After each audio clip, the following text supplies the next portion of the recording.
morning. This is your post from this morning. Yeah. Bam, we're live. This is cool. Okay. Brought to you by Paper Street Coffee, 2023 semifinals power rankings. The yellow is great. It's popping. Look at this. Oh, what someone wrote, nice shirt. Oh, okay. Lowlands Throwdown. Yeah, that's the event director of the Lowlands Throwdown, Robin Stallma, good friend of mine, big supporter of mine for a long time, and I was happy to be able to help him with his semifinal last year. Robin, it looks like whoever posted that tried to fade out the Lowlands Throwdown. So No, that's just how the shirt is. Don't get all excited, Robin. Okay. Oh shit, I already ruined it. There we go. Oh shit. Oh shit. Wow, it's kind of a crazy year for CrossFit, right? In terms of just the shuffling of all the athletes. Yeah, there's how many people? I guess how many people who aren't competing, like the likes of Tia. There are. Well, that's really one of the main reasons that I did the power rankings at this time of the year is because, and as the article on the website explains, I think since August on the men's side, there's close to 40 athletes that I had in the original 100 power rankings last season or after the games last season that are not competing individually this season. And when you said 40, that's both men and women, because I think just on the men's side, I think. Oh shit. Well, wow, what a shitty reader I am. I thought I read the article last night and it said 24 on the men's side, which would be a quarter of the people, nearly a quarter. So it's this right here, right? This article where Justin's biting the coin. Yeah. By the way, if anyone wants to follow along, you can open up. I'll put the link in the. You can keep watching. But you might be right about the total. Okay. You can keep watching and click the link. The audio probably won't go away on YouTube. I'll put the link here down in the comments, and it's just B, like the letter B, and then friendly. Oh no! So there was befriendlyfitness.com, and then you can follow along and see the articles we're looking at and the list of the power rankings. Go ahead, Ryan. Actually, surprised I was right again. Oh, I was getting I actually felt bad for being right. If I was right. So between August and January, there were 17 men that I removed from the list because they weren't competing in the season. But between January and now, there were 24 more male athletes that I removed from the list. So that's a total of 41. And that's why I would give myself a partial correct for that. Yeah, definitely. Partial. Okay. Not full retard, just not fully paying attention. And that's why I thought it was necessary to do it again, because that's, a quarter of the field of the top 100 athletes that I thought, were competing this year in just 3 months are no longer in the competition, which is obviously, like you mentioned, will shake things up, but it creates a lot of opportunity as well. And so I was like, well, we should, fill in another 24 guys so that the fans in various parts of the world or all over the world can have the opportunity to be at least like a little bit familiar with these names, because some of them will do cool things at semifinals, even if they don't make the games. If you go to paperstreetcoffee.com, it's paper and then just ST Street. No, sorry. Take two.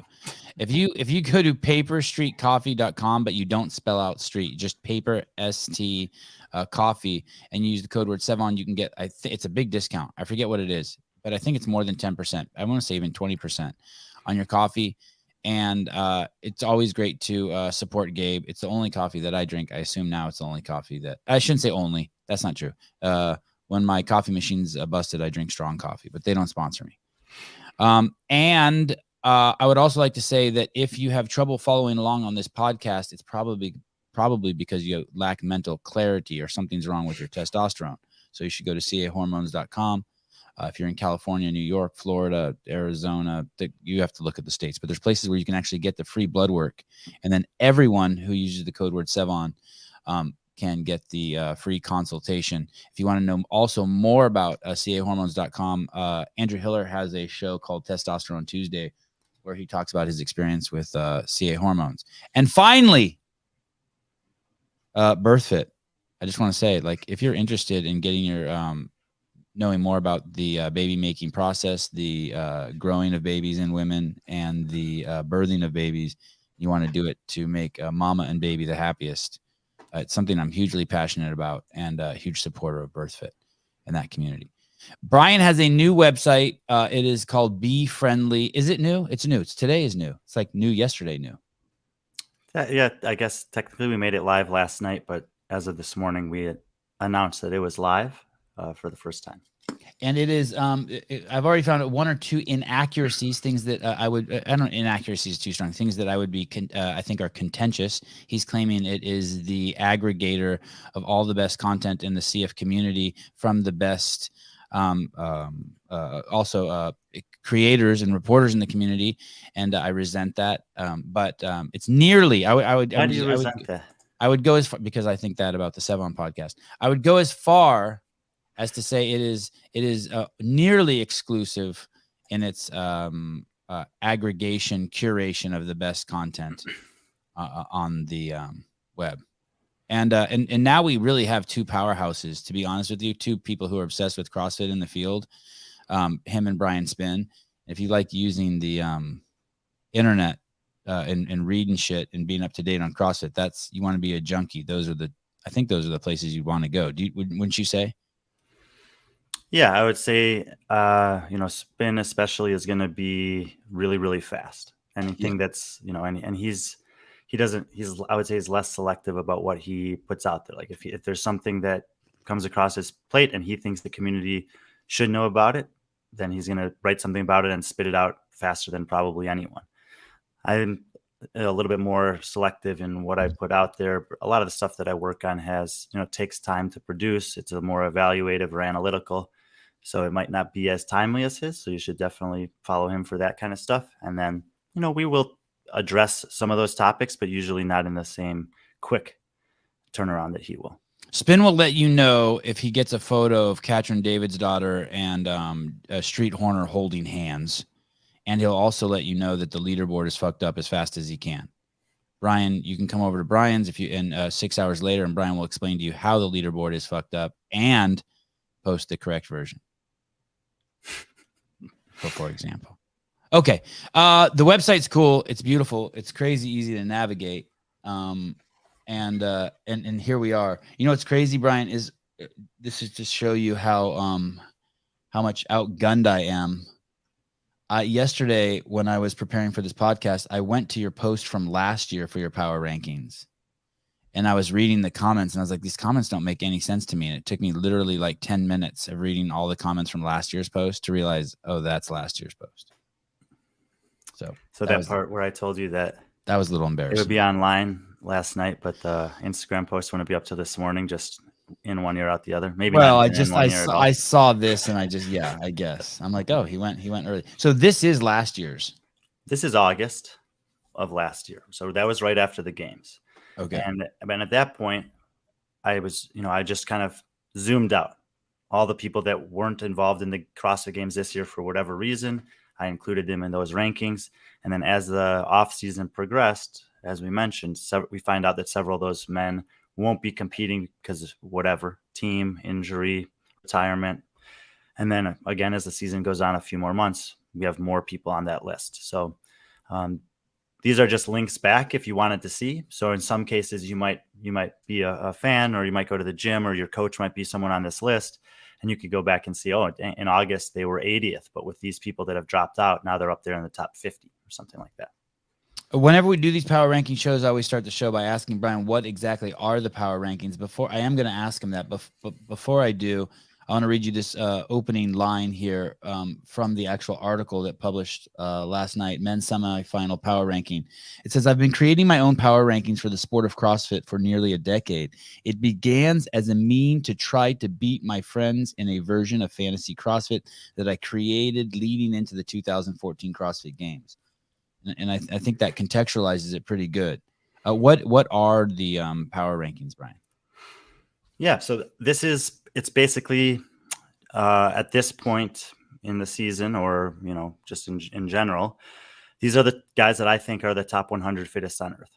And I think that it can be tricky to assess exactly what that means, because there are data points that we have in recent memory that are open in quarterfinals for these athletes. Every athlete on this list is also registered to compete at semifinals. So there's, a high likelihood we'll see them all in a live competition for the first time in the game season in 2 to 5 weeks from now. And so sometimes there's athletes that do really, really well in those competitions, the online competitions. And it's like, well, what do you do with them? Because I have seen too often over the past decade that sometimes there's an athlete that pops up there, has this amazing online performance, maybe back to back in recent years when they do open and quarterfinals, but then they get to a semifinal and they can't replicate it. There's other times where I think that the open and the quarter. So in that case, I'm not really weighing that heavily, that athlete's performance on the power rankings, even though they might be, top 5 in whatever competitive region they are. I'm like, I still need to see something more from them in live competition. But there are other situations where athletes end up having a good competition that you may not have expected. Maybe they haven't competed in a couple of years. They're coming back from an injury. They had something unusual like Annika Greer had last year happen to him, so he didn't necessarily get to see what she would have done in the semifinal. And there's a lot of athletes that fall into those categories that I put a little bit more weight into their performances. And sometimes it's athletes that are a little bit more, that are later on in their career.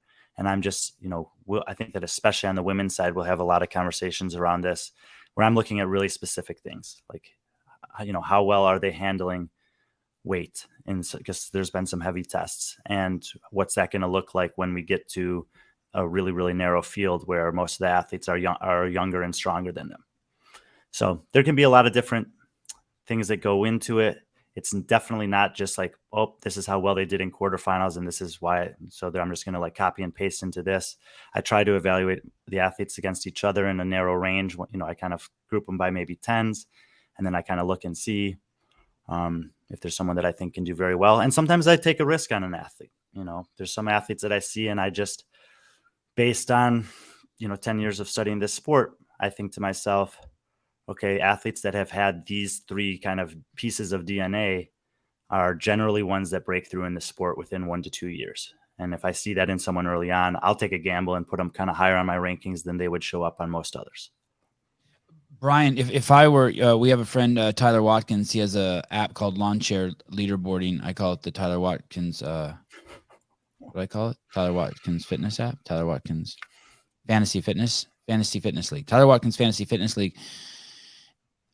If we play that this year, should I just pull this up and just play right off of here? So as we're doing the draft, the practical application of your list, I could just be like, okay, JR picked Justin, Brian picked Roman, and John Young picked Patrick Vellner. No one's picked Adler, and I just pick him.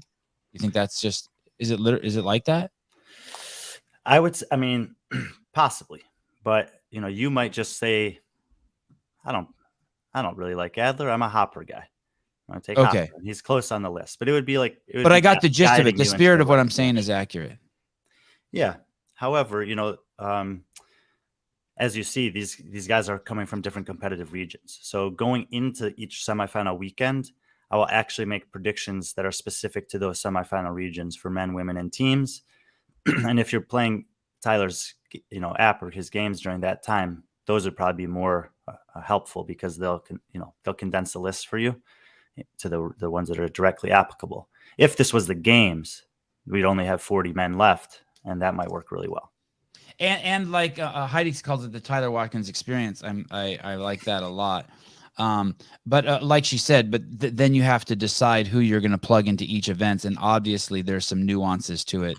If you already have an endurance guy, you wouldn't pick 2 endurance guys. You might go down the list, but the spirit of what I'm saying is correct. I'm just trying to, for people like me, that helps me understand. Basically, you're saying if these people had a competition out of the hopper, 10 or 13 events, this is how you think they'd finish. Yeah. Okay. I like it. It's awesome. Fantastic. And there are some columns here. Rank, athlete, those are obvious. Competitive region, obvious. Previous to being the list you made in January. Okay. And then change. Would it be, if there's no minus, does that mean that all these people moved up? Are these all move ups? Yeah, I don't think I had anyone that moved down on the men's field. Some people why now explain down. Why that is. How is it on the first 25 no one moved down? Do you want to explain that? Well, basically there were just some guys from this list that like Ricky Garrard was third on the list and he dropped off. So everyone is moving up one. Willie George, Travis Mayer, and Scott Panchik were three others that were on the list that in the top 25 that dropped out. And so those are basically the ones that moved up. And there's no one on this list in the top 25 that's like a massive unknown to me. You know, there are some guys that we didn't necessarily get to see them throughout the entire season last year, like Chandler Smith or Samuel Cornway, who didn't compete as an individual. But I have a pretty good understanding of who those guys are as athletes. And so relative to their peers, I haven't seen anything from the open or quarterfinals. Or honestly, I don't think that these guys are doing anything in the open and quarterfinals that's really going to be indicative of the growth that they've made or the regression that they've had. I think we will start to see that in semifinals. And based on what happens there will be a lot more change towards the top of the leaderboard. What's the criteria for being on the list? For example, what if you're not competing this year, you don't get to be on the list? Or what if you go masters? Are you on the list? No. So all of these 100 men are men that are remaining in the individual elite competition. And let me ask you this. So is Rich Froning completely out? Could Rich Froning still go individual? Well, theoretically, I think he is. I don't mean masters. I mean, could he go? No, but is he at this point of legally? the season? No, he did not do the individual quarterfinals. Okay. And did Scott Panchik? No. Okay. But if they would have, then I mean, I don't even think it's likely. Then they would have qualified for the semifinals, and they would be on. And then if they registered for semifinals, then I would include them on this list. Even if they said they weren't going, they were doing it for fun. You basically go off of the fact of what competitions they've done. I don't think that Rich Froning knows how to work out for fun.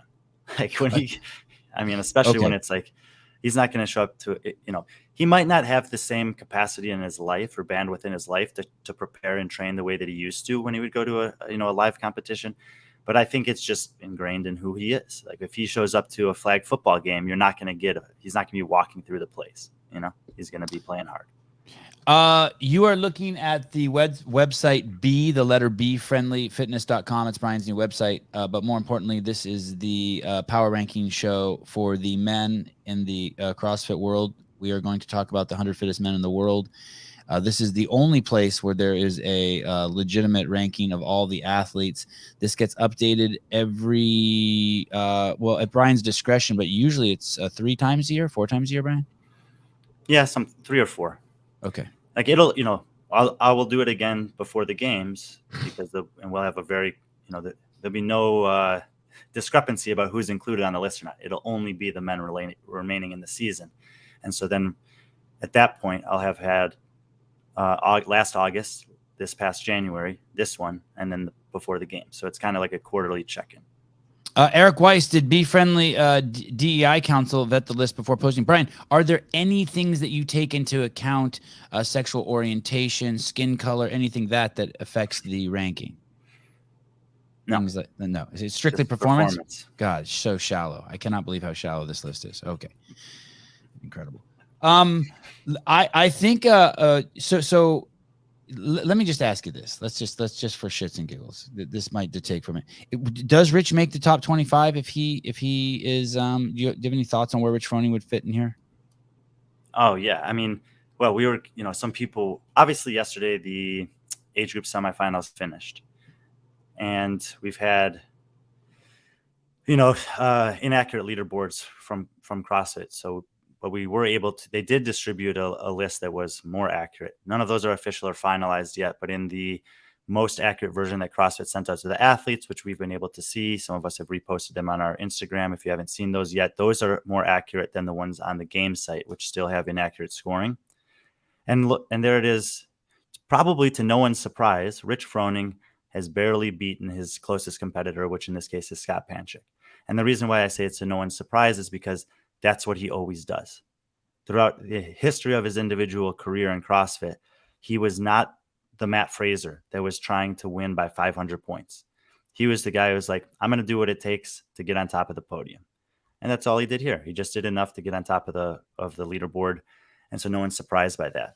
And I feel like both him and Scott Panchik, Scott Panchik was in my top 25 before he withdrew from the individual part of the season this year, yeah, they would definitely be in the top 5. I think that I would Scott too. You would have Scott in the top 5 also. Top 25, excuse me. Oh, okay. Yeah. You did say both. You said top 25 at first, and then maybe I thought I heard you say top 5. I got excited. I might have misspoke there. How far into the top 25, I think would be different for the two of them. I think I'd probably still have Scott somewhere in the 18 to 22 range. And that, that would be like just behind Saxon and kind of in the mix with his brother Spencer. And then I would have Rich probably just inside the top 10, maybe like 8, 9, or 10. We're gonna go back over that for 1 second. I want to ask you this real quick. I want to do some gossiping and shit talking. These leaderboards right here, these are ones you made or Halpin made or you guys made together? CrossFit, I don't really understand this. CrossFit had emailed this to the athletes who competed in the age group semifinals. So they have a leaderboard that's actually done the math correctly that they emailed out to the athletes yesterday evening. I got a hold of it, pared it down to this view and put it on my Instagram so that people who are, maybe not aware of the fact that the CrossFit Games website leaderboard is not the same as this and is therefore less accurate, that they would be able to find that here. And if you see in the comments, some people even ask, well, what's different about this, or why is this more accurate than that one?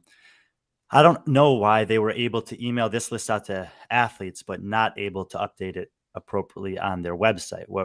I think Adrian Bosman said on the podcast with Chase Ingram was that it was a technical situation that needed to be overcome in order for that to happen. So hopefully the Games site will reflect this leaderboard soon, but as of now, it still does not. And so if you go on there and look at the men's 35 to 39, Scott Panchik's ahead of Rich Froning, but that is actually not the case based on the scoring system that CrossFit intended to use. Ooh. I wonder, I would love to hear the discussion between Adrian Bosman and Justin Berg on this. Adrian must be fucking furious. Have you spoke to Adrian? No, but I would be, because this is I know it doesn't get as much press or attention. I know it's an online competition, but like I mentioned the other day on my Instagram, 540 athletes in 18 different divisions qualified for this competition. And yeah, for a handful of those, they basically know they're going to make it to the games, but it's never a certainty in sports. You never really know. And so this is the critical weekend for these athletes. And at the 50% checkpoint, you're promised by the organizing body that you're going to have a leaderboard. And when the leaderboard comes out and it's completely wrong, and then they release one 6 hours later that's still wrong, that's pretty frustrating. You're like, this is my week. This is the Super Bowl for me this year. Making it here was a big deal. How well I do this weekend determines, for some people in their mind, it might determine whether this year is a success or not. And then the body who's putting on the competition is unable to do it in the way that it was envisioned to be done, and by Adrian, I would be super frustrated if I were him. Have they taken any responsibility for it or anything? I feel like I haven't heard from Justin Berg in forever, and I assume that all of this falls on him as the director of the CrossFit Games. Have we heard anything? I don't think so. I mean, I haven't. I'm not intimately aware of how the distribution of responsibilities go, but yeah, when you're the guy who's kind of at the top and things like this are regularly happening, it seems, if I just think about other sports, when something in the NFL is awry, you get a statement from Roger Goodell.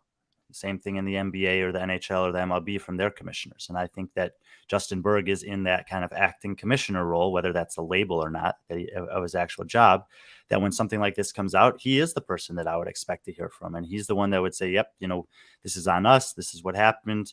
And we're going to do whatever to correct it. At least take the heat off the rest of the staff. Berg is probably in Costa Rica. Wow, Heidi, you have a very, very good memory.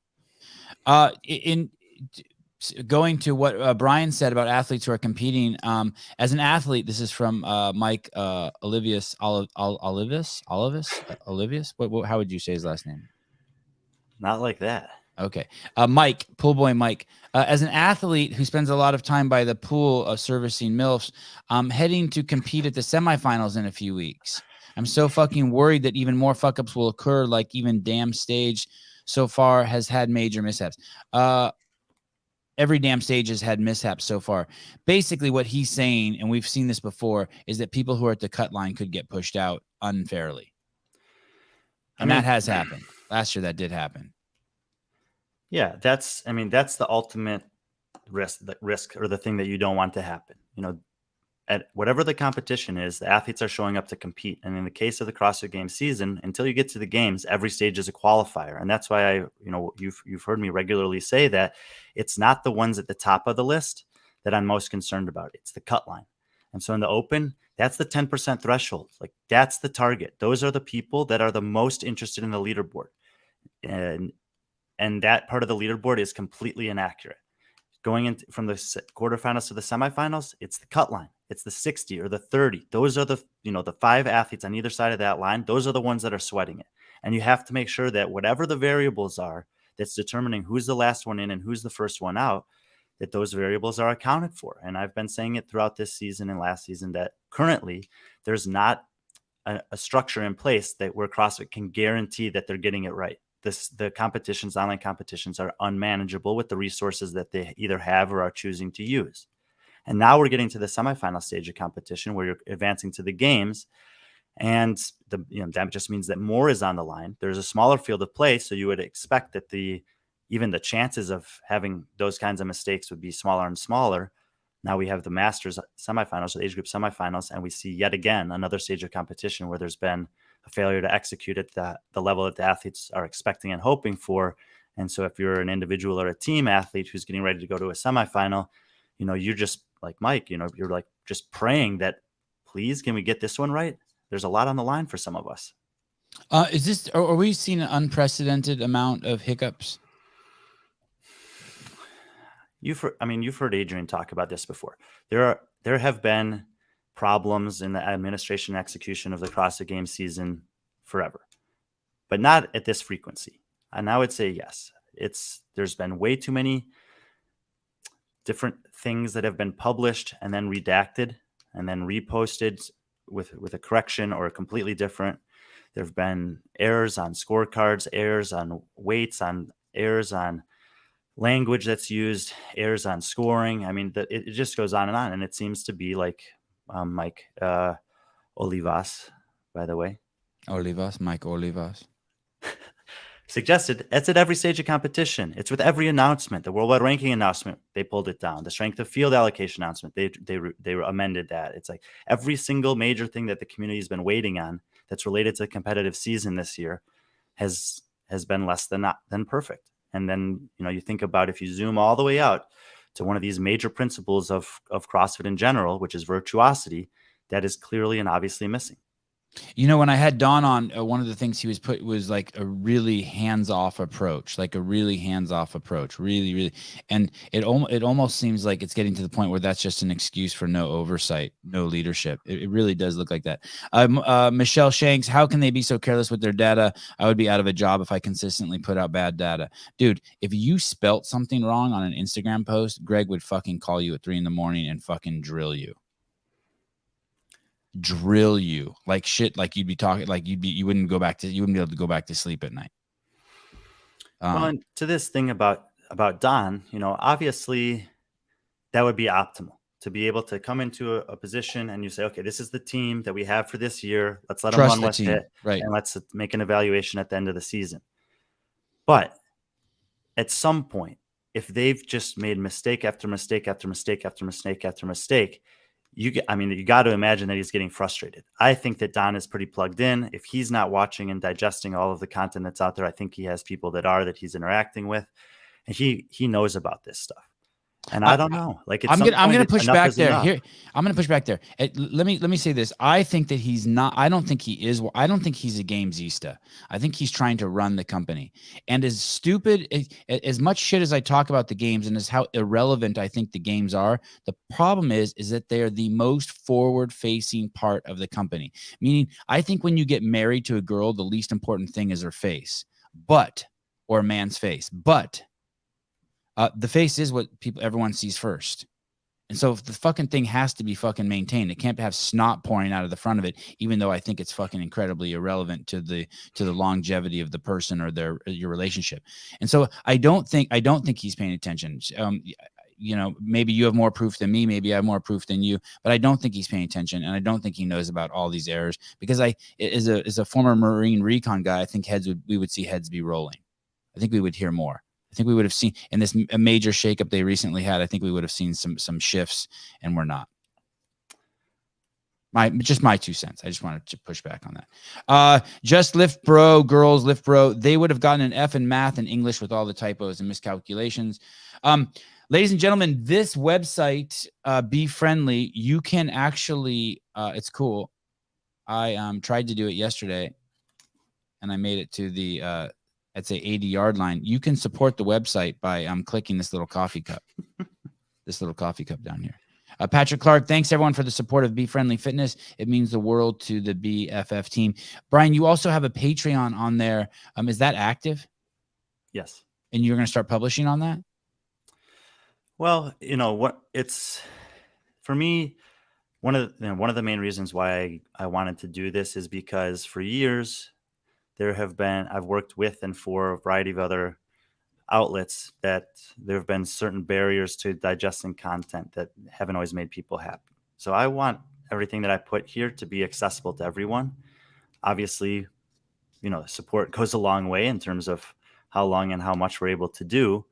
But I didn't want anyone who can't afford it or don't think that it's worth it to feel like they can't get content that's that we feel is valuable and critical to the sport that's out there. So anything that would be exclusive to the Patreon stuff is stuff that I don't think is like critical or something that every fan should have. It might be like, some private access to stuff with me or an early release on something, but it'll go out, to everyone anyway. So that was important to me in creating this. So. Is Brian Friend still with Barbend? Haven't been since the beginning of February. And so you were at Morning Chalk Up, then Barbend, and now it's Be Friendly. Mm-hmm. Yeah, congratulations. Awesome. Stoked for you. Okay. Rich Froning, you think you'd have him in the top 5, Scott Panchik in the maybe top 10. Top 10. Top 10. Mm-hmm. Top 10. Those are some pretty big names in there, I guess. Yeah. Top 10. And Scott Panchik in the top 25. Yeah. I mean, it's tough with Rich because, like I said, if he knew he was competing against these guys, I feel that he would be preparing differently, and I'm not quite sure. But I would say, like, at his current state, I still think he's good enough to make the top 10. Is everyone in this top 25? Was everyone at the CrossFit Games last year? No, Chandler Smith was not. Samuel Cornway was, but he was competing on a team. And the rest of the guys, yes. Okay. I say we just go down the list. Is there any specific way you wanted to address this? I was just going to go down the list and start picking out names and see if anyone in the comments is like, what the fuck? I do not see Colton Mertens here in the top 25. Yeah. I don't know how some guy named Guillaume Briant can be better than Colton Mertens. Was Guillaume Briant, how did he finish at the games last year? Better than Colton Mertens. Oh, well, that's an accident. It won't happen again. How is Colton? What's the update on Colton, Brian? I mean, because he had that sickness, right? He had a mishap. Something happened. He went to the hospital. Yeah, I mean, I think shortly after that he did a local competition, just as maybe I think that was important for him, probably mentally as a check-in to see where the body's at. How do I respond in a competitive environment? Can my body still recover the way that I want it to or need it to? And I think he was encouraged by how that weekend went. I haven't spoken to him about it. That's just what I think. And then, he's done the season so far, and he seems to be performing mostly as we'd expect. And I think that, coming into semifinals, we're going to see I think we'll probably see a better version of him than we've seen the past 2 years, where he's continuing. I mean, this guy is amongst the best in the world at being committed to doing the hard work, to doing the stuff that he doesn't love, doesn't want to do. His body is not built for necessarily, but he doesn't use those as an excuse. He just puts his head down and gets to work. And even and whether he makes the games or not, I think we'll see a better version of him this year than we ever have. Who is better, Rebecca Fuselier in the women or Colton Mertens in the men? What do you mean by better?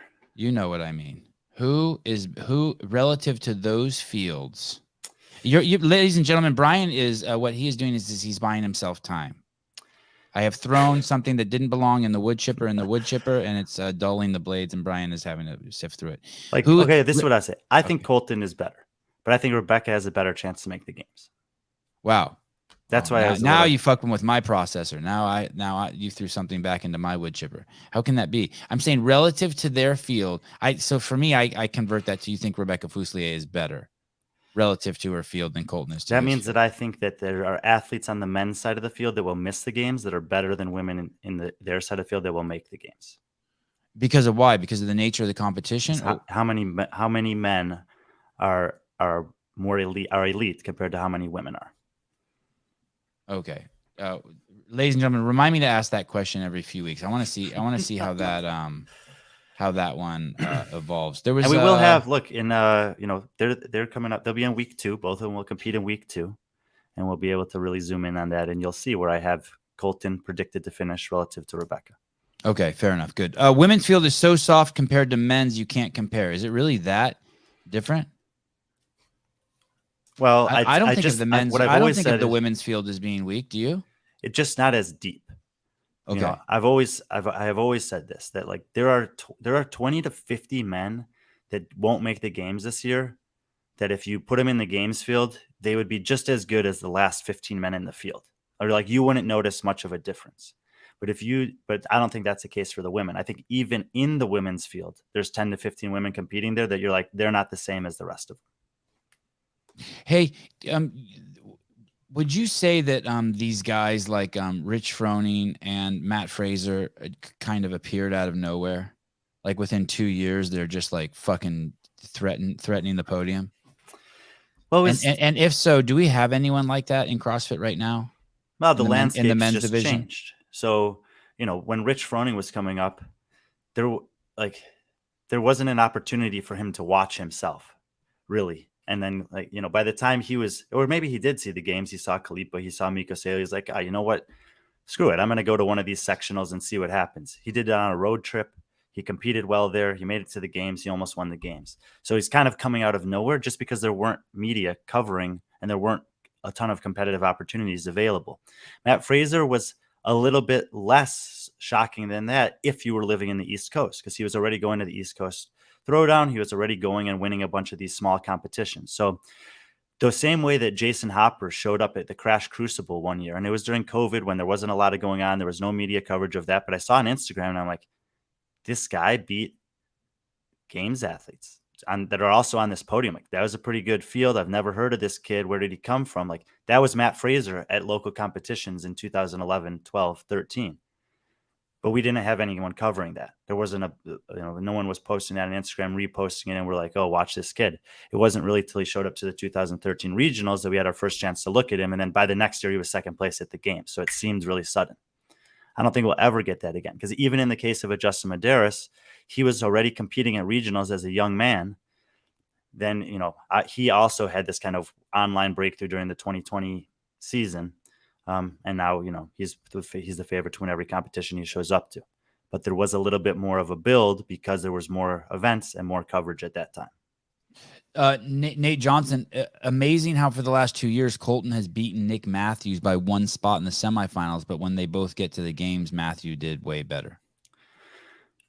It would have been interesting to see what had happened if Nick had made the games the year before, and how they would have did. I feel like Nick Matthews is an incredible athlete. I mean, this guy has some, if someone wants to compete in the sport of CrossFit, Nick Matthews is a good study, especially if you're not just one of these like naturally gifted guys that, has these intangible traits. Like, he's put in the work over a long period of time, and he has a few really, really key elements that you need to be elite in this sport. His core strength and integrity is insanely good. As a result of that, he's able to maximize his strength, and you need to be strong enough in this sport. And he has really high capacity for certain skills and gymnastic stuff. And the combination of those three things is great. I think those things were also really, really highlighted by Adrian's programming last year, to the benefit of Nick Matthew, possibly more than anyone else in the field.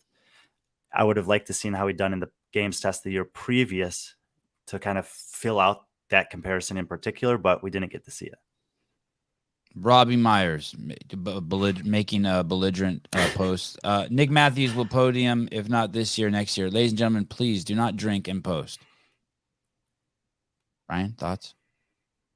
Is he drunk? Well said. Well said. Yeah, he's probably got some little extra stuff in his Paper Street Coffee. Okay. All right. He's got, yes. Thank you. Paper Street Coffee. Brian, let's go straight to the list. Go right to the top. Justin Medeiros, I'm going to put you on the spot here. Are you've said before, and I quote verbatim, not really, is until someone proves me wrong, Justin's the man. Until someone beats him in a live competition, I'm going to pick him to win every live competition he signs up for. That does not mean that I don't think anyone can beat him. I know, that's what I'm concerned about. I actually think if you give me $1,000 and say who's going to win the CrossFit Games next year, I say Justin Medeiros, and I just move on to the women's field. I think if someone gives you $1,000, I don't think you pick Justin, and that's what concerns me a little bit. That there's a personal ranking that Brian keeps in his head. I think you pick Roman over Justin. I think you think Roman's going to win. I think he can win, but I think that I think the safe bet is Justin. He has just not to say that Roman can't win. So you would pick Justin if you had $1,000. You pick Justin. Yeah, he's a winner. Right. Like he has proven that he can find a way to win. And you could say, well, this scenario at Rogue, or this one thing that if Roman just improves that thing, he's like, but he has to improve that thing. Justin still has room to improve. We know that he hasn't won hardly anything at the CrossFit Games other than the games themselves. But his ability to never have a bad performance is so impressive. His consistency across every test that's been shown, Dave or Adrian programming, is so impressive. And all of those guys behind him, it's not by much, but they just don't have that same level of execution, consistency, and excellence across the totality of the test that is the CrossFit Games. Pat Vellner moving up one in the rankings. Why Pat over Jeffrey Adler? Great question. Probably one of the hardest spot by spot picks of all of them, and especially towards the top here. Yes, Adler beat Vellner at the semifinals last year narrowly. Yes, he beat him at the games there narrowly. I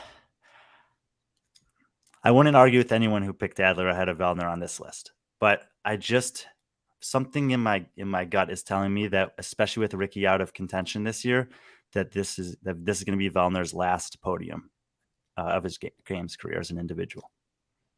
Wow! So you're saying that this won't be his last competition, but his last podium? Yeah. Halpin, the next time this is done, I believe Adler is over Pat. You could extrapolate that also from what Brian just said. Well, here's the interesting thing. They're not. Last year they competed head to head at the semifinals. This year they won't. We'll get to see Adler in week 1. We'll get to see Vellner in week 2. We can compare their performances against each other, but they didn't line up with each other on the same field. So it'll be a fun Adler conversation. Will be better this year than last year, right? Adler has improved every single year. He is probably even the better example than Nick Matthew of a person to study their progression in the sport. If you want to, if you're aspiring to be that. And I think I saw something this morning that I think M2 Nutrition put out, and it's just about these are the things that you want to do if you're trying to be fitter. In this case, these are the fittest athletes in the sport that we have, and they're not in the gym stuff. They're lifestyle things. And Adler has been extremely disciplined in his lifestyle and his training for a long period of time. Obviously, he has some physical prowess to go with it. You can't be this good without it. But he's, I think, the epitome of what the progression of a CrossFit athlete can be over a career. Danny T, I think people have recency bias with Matt Fraser. He's only won one event each time in his first 3 years at the games, only 2 in 2018. Justin still has a lot of time to get there. Yeah, that's what I'm saying is that Justin's, I don't think we've seen the best version of him yet. I think he's still improving. But there is this other element, which is how long can an athlete do that for? And there's not a given answer to this. I mean, we have seen with someone like Haley Adams. I mean, she, because from when she started competing until this year, when she's not competing, she's been competing in the sport for quite some time. But eventually it was just too draining on her. And there's nothing wrong with that. And not every athlete is a Scott Panchik and a Rich Froning. Not every athlete is a Rebecca Miller and an Rebecca Voigt Miller and Annie Thorsdatter. They can just do it for 15 years in a row. Like at some point, you're just like Matt Fraser, and you say, I invested everything for 7 years, 8 years into this sport, and enough is enough. I want to do other stuff in my life. So we'll see what happens with Justin. But at this point, I think he still has the fire. And at this point, I still think he can get better. Switching subjects here a little bit, the worldwide ranking is not really a worldwide ranking. It's a little bit of a misnomer, right? It is a functional number for allocating points to regions, but not functional in terms of betting, right? Or picking the best people. It's just not right? even close. I mean, look, okay, we've spoken about the fallacies and the flaws with the worldwide ranking and strength of field allocation, including the name of it. And the fallout of that is that many people have asked me, well, let's see what you can do. If you don't think this one's good, then what would you do? And so we did that. Mike Halpin was extremely helpful. I asked him to run a few tests on the field of athletes from this year only. And this Friday, we're going to have a show where we explain, based on only this year's opening quarterfinals, how we would have allocated the strength of field distribution based on performance relative to the actual competitive field this season. All right. That, and we'll advertise it for Friday's show. Oh, perfect. Okay. And what is Friday's show? Well, it's the true strength of I'm calling it is the true strength of field for the 2023 games season, based on the competitive athletes that are actually competing this year and what they've already done. Do you have Halpin booked for that already? He sent a text this morning, like acting like he didn't know what the fuck was going on. He's just verifying. Yes, he's booked. Okay, good. You're booked. Good. Oh, good. I'm booked. Okay. As I scroll through this list, the top 5, Justin Medeiros, Roman Krennikov, Patrick Vellner, Jeffrey Adler, Jason Hopper. That's the highest Hopper's been on this list ever. Up one spot from January just because of Ricky's removal. But, I think that Jason Hopper is, I do think he has an outside chance to podium this year, but I think that he's definitely a very strong contender for a top 5 spot. The North America just dominates the men's competition. We'll get to that more in detail on Friday, but yes, especially at the very top of the list, they are still the best. And they have 2 competitive regions here, but even if you just categorize them as only North America, you see that they have 7 of the top 10. Chandler Smith, number 15. How does he make it? A lot of people are in the comments are always questioning whether he deserves to even be on this list, like in this top 25 here. Is it always a struggle for you? I mean, no, I'm not we've spoken about this before. I'm not factoring in his performance at Granite Games last year. Clearly something was wrong with him. I've seen him compete a dozen times in person. I've never seen him look like that. The concern I think most people have is what's going on with his wrist. But I'm just like, and you know this because you've been around the sport forever, there's just some athletes that there's things that are wrong with them when they show up to a competition and they still are incredible.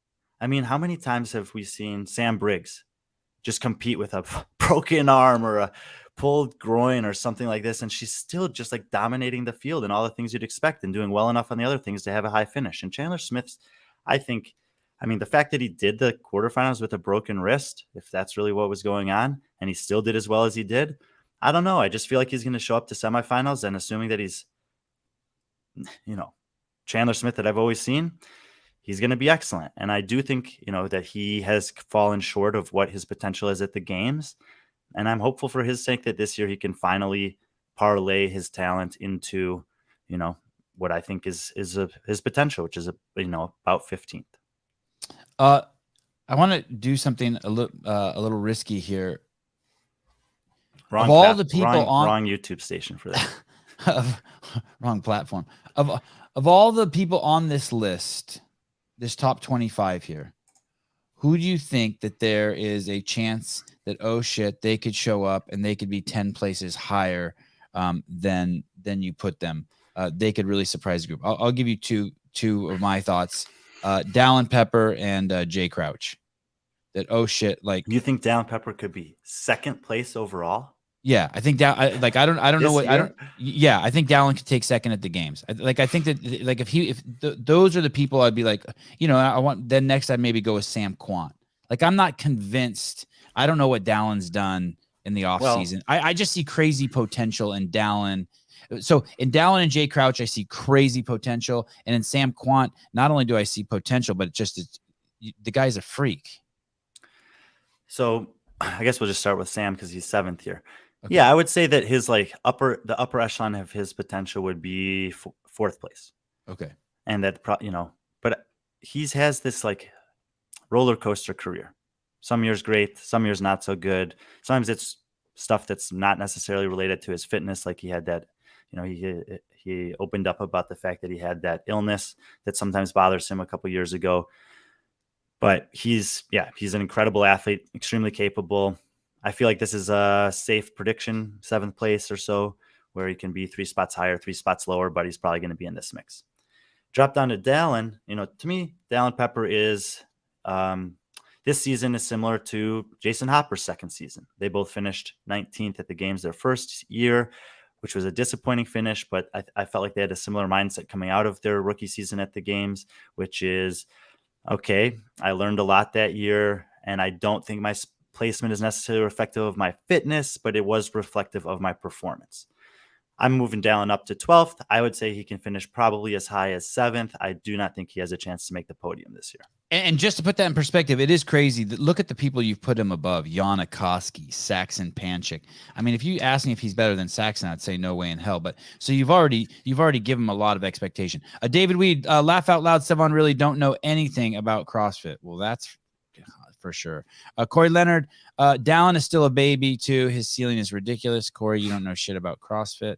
Okay, go on, Brian. But coming into last year's CrossFit Games, I told you that I thought Dallin Pepper to me, he's got the intangible, the DNA of a top 10 athlete, of a final heat athlete at the games. So whether it's this year or next year, I do think that Dallin Pepper has the lifestyle discipline, the mental love for the sport, and the physical attributes of a guy who can very soon have consistent top 10 performances at the games, consistent top 5 performance at off-season competitions like Rogue and Wadapalooza. Like, I do think that he's on that trajectory. It's very competitive at the top right now. Whether it's above or below him on this list, you still have veterans like Vellner and BKG and Fikowski and Chandler and Noah and Cole that are still competing and very good. But at some point, the tables are going to turn. Like, it's not that far off when Vellner and BKG and Brent Fikowski will no longer be able to beat Dallin Pepper. Okay. And then finally, entertain me. My boy, Jay Crouch. I'm a huge fan. Young, tons of potential, just has built a new gym, has a girlfriend who's also a fierce competitor. All the ingredients are there for Jay. And we've spoken to him, and we've spoken to his coach, Rob Forte, on this show before. And I've spoken with him in person. And it's this thing that Rich said a decade ago. All of the guys that get to the game are physically incredible. But there's a mental component that's just as important, if not more important, than the other one. And so I think for Jay this season, and it doesn't even matter at semifinals what he does, because he's been great at semifinals the past 2 seasons, and he hasn't been able to bring that same confidence and excellence at the games that we've seen in semifinal competitions. Until he shows me that, I don't know if he'll ever do it. I'm hopeful. I do see the same potential as you there, but he hasn't shown me anything at the games yet that makes me think he's gonna do any better than he's ever done. Fair. What about Spencer? Are you sure Spencer's going to the games this year? It's gonna be close. I mean, that North America Spencer Panchik, by the way, people. Sorry, I don't mean to not say his last name. Spencer Panchik. Yeah, that North America East men's field is going to be very, very volatile. There's going to be 4 guys that make the games and 4 guys that don't make the games, who I think the margins between them are paper thin. And so I think Spencer's in that group. It's a big group. We'll get to that week 1. We'll do that show the week before that semifinal, and you'll see my predictions. It might come down to the workouts. I know on my predictions, he's either the last one in or the first one out right now. I don't think number 23 here, Tudor Magda, I don't think he's ever been on the show. I think he's someone I've tried to get on the show like a dozen times. I was trying to rattle my brain if I've ever interviewed him. I don't think I have. Do you remember him being on the show? I Any don't. recollection of that? Both him and Cole Greasesaber, they're kind of soft-spoken guys. I think that it would be nice to get them on a platform like this where they can open up a little bit. People can learn a little bit more about them, maybe have a little bit more buy-in in terms of supporting them. I think they're both a step behind Dallin Pepper, but I think that if they continue to grow a little bit over the next couple of years, that they can 2-3 years from now be, contenders. Both of them can be contenders for top 10 at the games. Mason Mitchell, Sevan still has not learned anything about proximity bias after the Tyson Bagent debacle. Bagent debacle, I think he was just being supportive, insisting that Bagent would be drafted. I think Clock, I appreciate it. I think Mason's more accurate in that assessment. The thing is this, he will still be a franchise quarterback. His numbers speak for himself. And it is what it is. It is what it is. We'll see what happens now that he signed with the Chicago Bears. Go ahead. The athlete on this list that I think that I would have picked in response to your initial question is Sam Cornway. That could be potentially end up being 10 spots higher than I have him here. Because I'm going to say something I really don't want to say. I think Samuel Cornway could be 10 spots lower. I'm really confused about him. Yeah. I think he's got I think he has the mental capacity. I'm just not sure what's going on with him. Yeah. And we'll find out. We, like you said, in the past, we've seen some elite level stuff from this guy. He feels like he could be threatening for a top 10 position, but we've also seen some stuff that's, I don't know. And I think for him, more so than some other people, the semifinals is an important competition for me to process what this guy is capable of, because we didn't get to see him do, for some kind of ridiculous reasons, in my opinion, we didn't get to see him do any of the major offseason competitions this year. And I really would have liked to seen that. So just kind of putting him, like you said, kind of in a middle spot relative to his upper and lower barriers. Only 5 guys on this list from Europe. In the top 25, yeah. Yeah. Just outside, I'm moving down 26 to 50. Are you cool with that? Yeah, and you'll see a lot more people from Europe popping up on the list going down here. And basically what I'm saying is there's a lot of depth in the European men's field, but there's still not as many elite as there are from North America.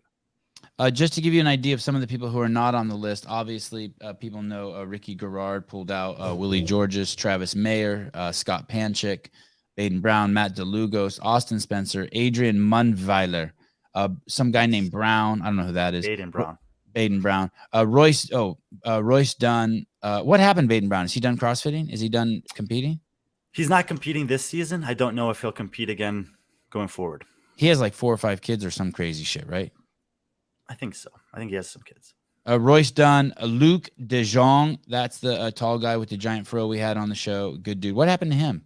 He had crazy potential. Still not healthy. Oh, okay. Giant man, right? It kind of feels like he's maybe never going to be healthy enough to get back to that level, but he's still pretty young, so you never know. Okay. Luke, right at the top 26, Luka Jukic. Is Luka going to the games, Brian? I think he'll make the games this year. Yeah. Okay.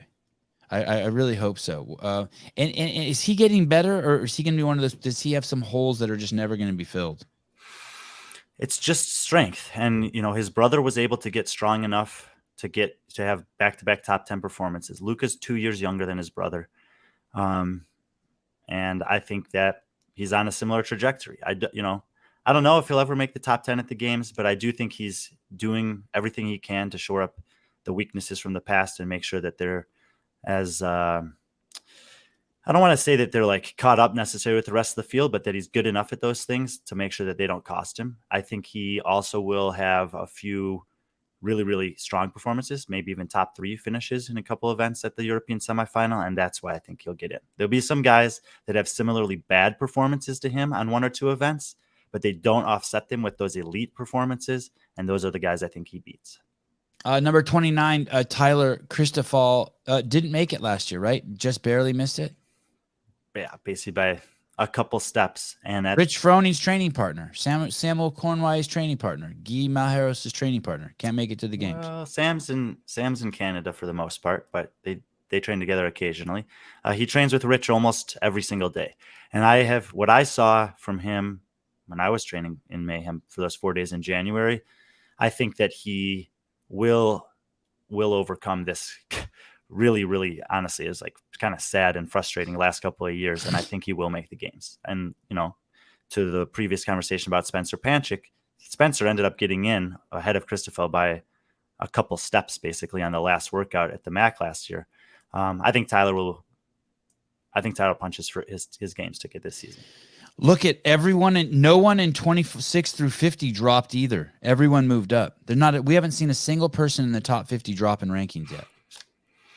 It's just because there's so many guys just removed from the list. But yeah, and none. Like I said, for most of these men, I already know who they are, and I'm not factoring in too highly what they do in the open and quarterfinals, because I've seen too many people have amazing open quarterfinal performances and do nothing at semifinals, and I've seen time and time again where some athletes just have mediocre relative to their potential online finishes and show up to semifinal, and they're the same guys that we always thought they were. Great point. Tyler Christoffel fit enough for Bailey. Fuck. That's better than winning the games, if you ask me. Just lift bro, girls lift bro. Guy Malheros should just go into weightlifting. He would do better than in CrossFit, I believe. I mean, look, he's doing pretty well in CrossFit. Like, I know that you look at that guy and you think, oh my God, if you gave any other athlete in the field the gifts that he had, they'd win the games. Maybe, I don't know, but he's finished in the top 10 twice. That's pretty damn good. There is a new show at Mayhem. I do not like enjoying CrossFit media at all. I don't enjoy it. It doesn't interest me. I don't know why. It just doesn't. But unless I'm having people on the show, then it does interest me. So, for example, like if I'm having if I were to have Tudor Magda on the show, I'd go over to the Clydesdale Media and I'd watch a Tudor Magda podcast with Scott Schweitzer and Kat Shear. Of course, then I'm totally into it. But the other day I saw suggested to me in YouTube this show. It's episode 1 of something to do with Mayhem. I forget what the title of it is. And Rory McKernan's the host. And it's like a 10 or 15 minute show. And it's fucking good. It's like good. And actually, when I was watching that show, it made me realize how good the Buttery Bros are too, because this show really moves. Have you seen that show with Rory? I watched about 5 minutes of it the other day. Yeah. Okay. Did you think it was good? Yeah. I mean, Rory's good at that stuff. And it moved. The editing's great. It's just like moving. Well, why did you only make it 5 minutes? Makes me think you didn't like it. I got a phone call. Oh, okay, fine. Here's the thing. In that show, I thought I heard Rory say that 10% of all the athletes going to semifinals are doing Mayhem Empire programming. Have you heard that stat? I could be wrong. Maybe it was more. I think he's talking about all semifinals. Right. Games, the elite, the teams, the masters. And I think there is a really big contingency of competitive masters athletes in particular that follow the Mayhem program. I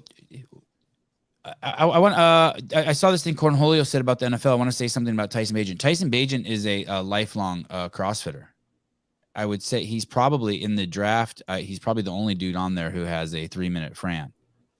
So sometimes I think it's weird that we don't get behind our own who do those who utilize the lifestyle methodology that we're using. I mean, he's in the family. He's not just some fucking ding dong I had on the show. Anyway, Jesus sponsors Mayhem. Is that true, Brian? I'll check in during my prayer time this evening and ask. You'll need 2 sources. You need to ask Rich and Jesus. Mm-hmm. Oh, so were you going to say something about the Mayhem? It's still impressive, regardless. It's more about right? Bagent being a CrossFitter. Okay. Think about other, like there's this professional golfer, Scott Stallings. Right. Amazing. Yep. He's doing CrossFit as part of his training, like regularly. And you see him, and he's working out with the Noble guys. And Noble's promoting him. I haven't really seen anything from CrossFit about him, you know? And not only that, he was a schlep. He was kind of a tub. And I know they still, his body transformation is crazy, Scott Stallings. Yeah, I was joking with O'Keefe during the Masters because he was doing quite well. He made the cut. And I looked at the picture they have of him, and it's like, it's not up to date at all. It's way outdated. And you can kind of see that in just even the way his face is set there. I'm like, come on, O'Keefe, like get him to update this picture. Jessica Valenzuela, no need to explain Sevan. He seems like a good kid. And for you to have him on makes him more like, oh yeah. I don't mean to, I'm not justifying it. I'd have him on any fucking time he wants. I fucking love him. Great kid. Thank you, Jessica. Scott, Jack, number 48, Jack Emma Lawson Farlow. I really want to see Jack at the games. Any chance of that? Well, let's just see. So far, 1, 2, 3, 4. I like him. 6, do you like him? 7, He's 8, cool. 9. I had 9 men from North America East in the top 25. 10, 11, 12, 13, 14, 15, 16. He's 17th, and then Boulanger is 18th out of North America men on my list. So that's 18 in the top 50 from that one competitive region. They don't get 18 spots to the games. So you're saying it's not good. I'm saying it's a very difficult path. Yeah. Okay. That I want to revisit that. But like other people, he has tremendous potential too, right? He's kind of in that Dallin Pepper camp. Like, oh shit, we have no idea what could happen to him.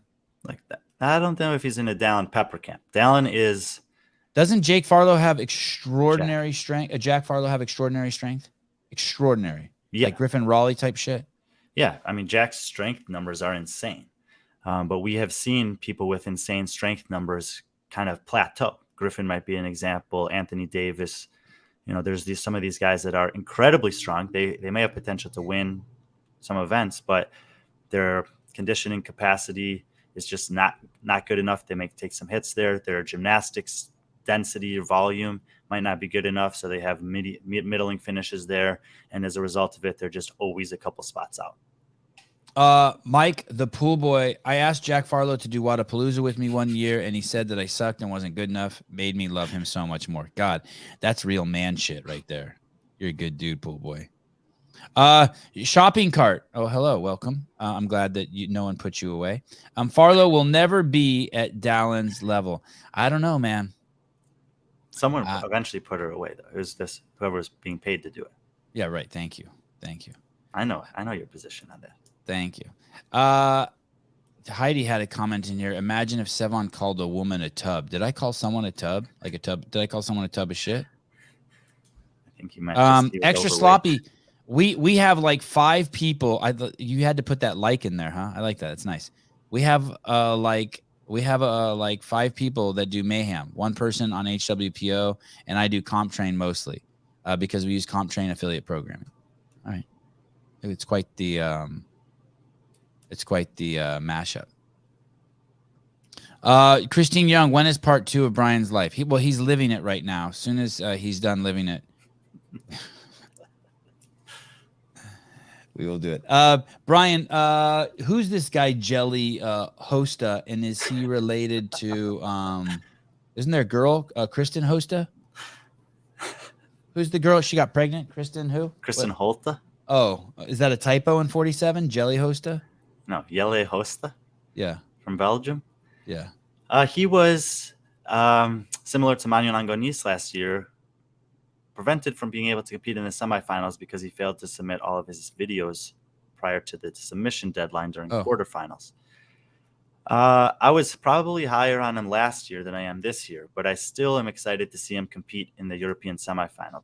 The European semifinal will be very difficult to qualify through, but I think it's very likely that he'll be in the second heat, 11 through 20 in Europe. What is this real? Get 25 cents for returning shopping carts at Aldis. What is Aldis? The name of a Aldi's.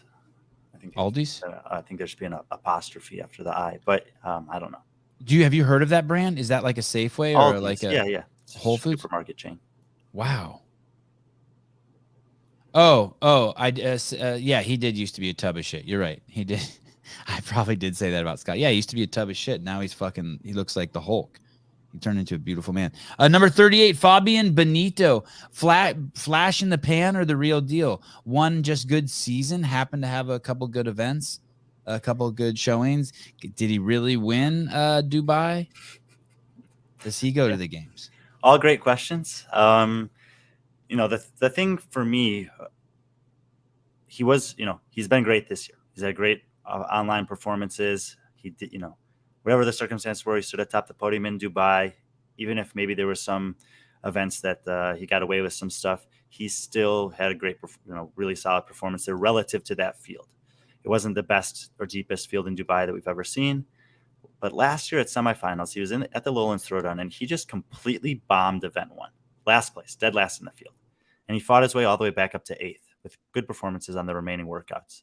I don't think he's going to bomb any workouts like that this year.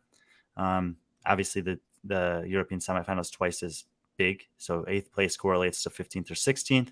I think that he's going to be in the 8 to 12 range and have a pretty good chance to make the games. I'm looking for oh, there he is. Okay, so Fabian Benito, you're a fan. I mean, trains with Enola Akai. Enola Akai, yeah. Anyo, not anal. Anyo. Here we go. This guy is Enrico Zanoni. Maybe I'm trying to think. I think he had the nicest body I've currently of all CrossFitters. Got a little pool boy body going. What an incredible physique. I know it's hard to tell in these pictures, but next to the other guys, he looked too petite. I know that's bizarre saying that, looking at this physique. He was really narrow in the waist. He looks like he's gotten thicker. He kind of the opposite of Nick Matthews. You were saying he has a ridiculous core. This guy, is this guy going to the games? Zanoni? I mean, you don't think that's a good core? I know. He's fucking up my whole story. I just remember. I mean, look at him. Look at his size relative to fucking. But look at his size relative to Noah Olsen there. I know. You mean here?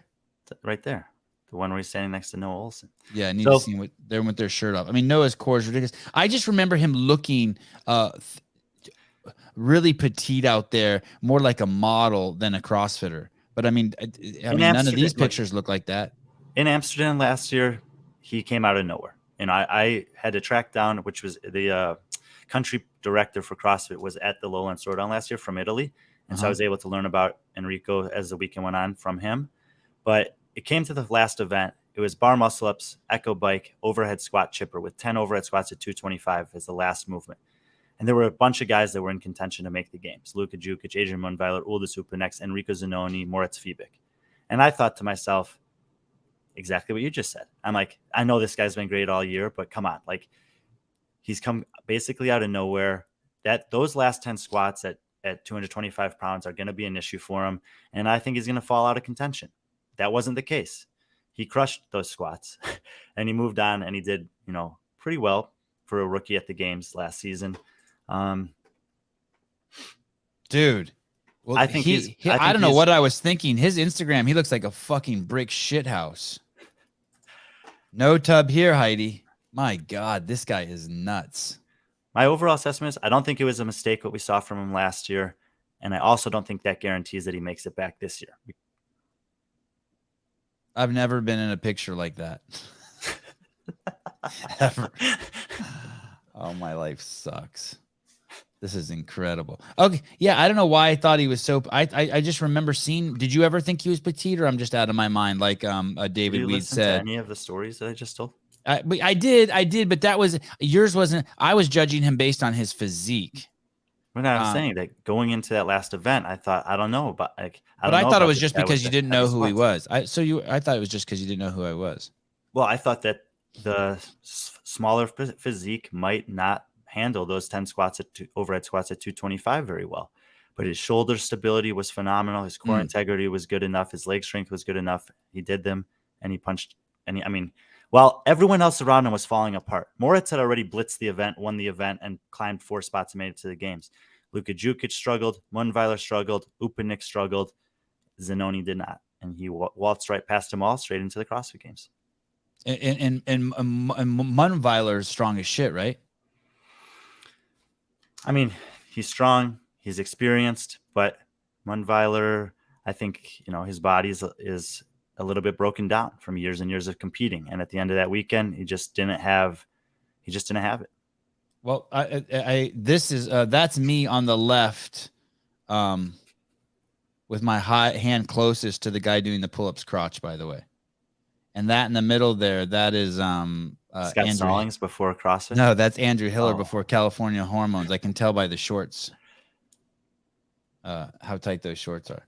All right, so Zanoni, I think you think he's going? I don't think it's a guarantee, but European semifinals the last week. Back to the Be Friendly Fitness.com website. It's the letter B, then the word friendly, and then fitness.com. Here you can find all of Brian's articles. How often will you be publishing, Brian? Should people check daily? It depends on the time. Of course they should, Sevan. That's a stupid question. No, I mean, it depends on the time of year. I don't want to make promises that we can't keep up with. Historically, I've always communicated with my employers that I put out content when I feel that there's relevant content to be put out. In the case of semifinals, like this month, you can expect a lot from us. Leading up to the games, you can expect a lot from us. I do want to be a little bit more active going forward in terms of off-season competitions, having, not just the big ones, but getting some more touches on those. I want to be a little bit more active with some of the age group content as well. So, will you be doing any editorial stuff where you're just like, critiquing things, like talk about how great the Capital event is, or how fucked up the leaderboards are, or how great the layout at the games is, stuff like that? Your thoughts, like editorial stuff? Yeah, for sure. I want to, I've been, Travis Vindicate made this kind of thing. It was a 5 minutes with friend on the back end of you regularly saying that, oh, Brian's here for 5 minutes, or 5 minutes with Brian. Oh, right. So we have a logo that we might use for that. And just, it would be like, probably not even 5 minutes, but just like condensed versions of my thoughts on, topics that are timely. I intend to do some stuff like that. Awesome. Seema, Brian spouting off all those names makes me, I think she used the wrong emoji.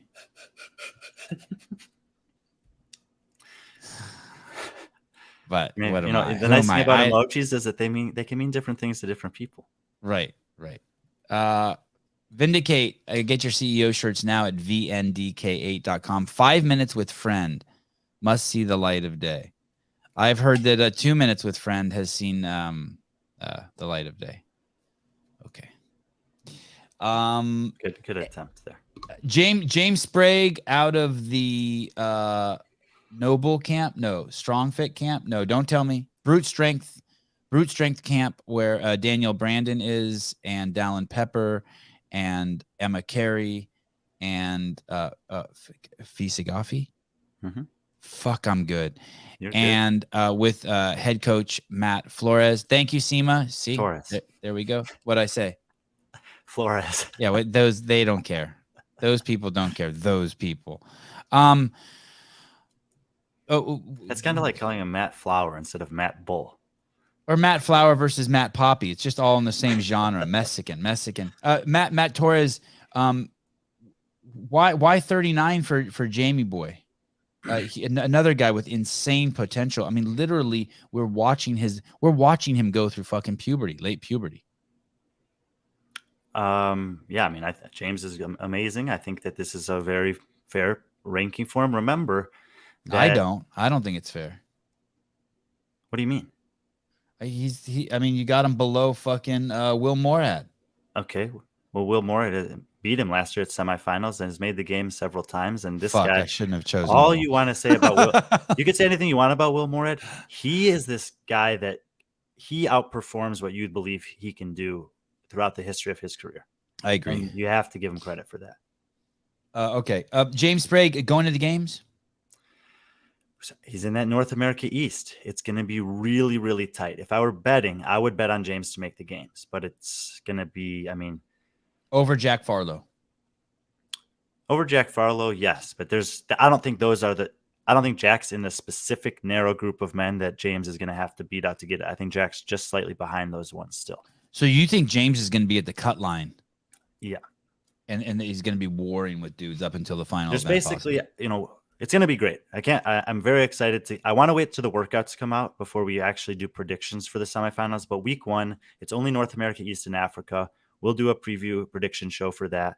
And you'll see that there's this group of basically 7 guys in North America East that like 4 of them are going to get in and 3 of them are not. And James is one of those 7 guys. Jay Hartle Sprague should just move to Africa. That's not good enough. There's other criteria you have to meet. Really? He can't just move there and stay there for a year? Ellie Turner. Oh, okay. Fair enough. Yeah, crazy. Do you care if I go down the list? Brian, are you fine with me going to the next 25? Yeah. We get down here to pick anyone that you want. There's like 3 guys that I know nothing about. If you happen to pick one of them, then good for you. I win the prize. Keelan Henry going to the games this year out of Africa.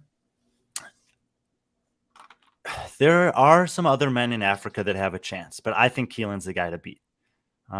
He's the only person in the top 100. There are 3 men from Africa that I included in the next 25 that I'm looking at.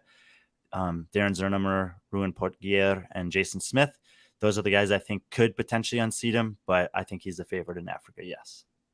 This is a really fucking intense comment I'm going to pull up. Shopping cart. Poor James Sprague.